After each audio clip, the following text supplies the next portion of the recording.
Λοιπόν, εδώ πέρα έχουμε το Firefox 4.0. Έχει γίνει εγκατάσταση και το ανοίγουμε και ανοίγει έτσι ένα παράθυρο όπου έχουμε την μπάρα της διεύθυνσης και κάποια άλλα πράγματα. Και θέλω να σου δείξω τώρα εδώ πέρα πώς να μεγαλώνεις τα γράμματα.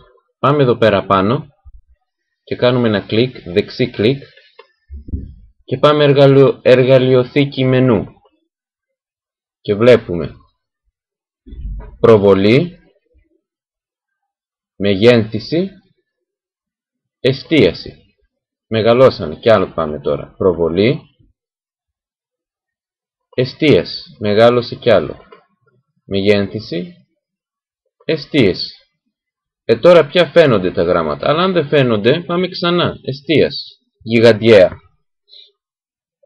Ωραία.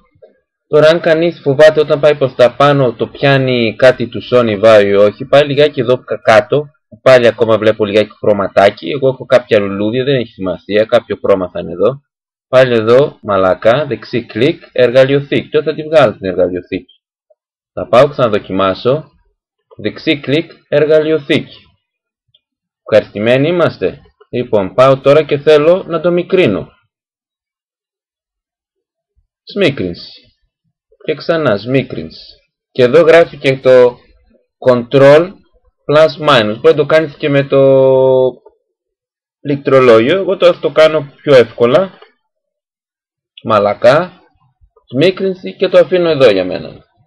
Αυτά. Ελπίζω να μην είναι τώρα πια δύσκολο να το κάνεις αυτό τώρα.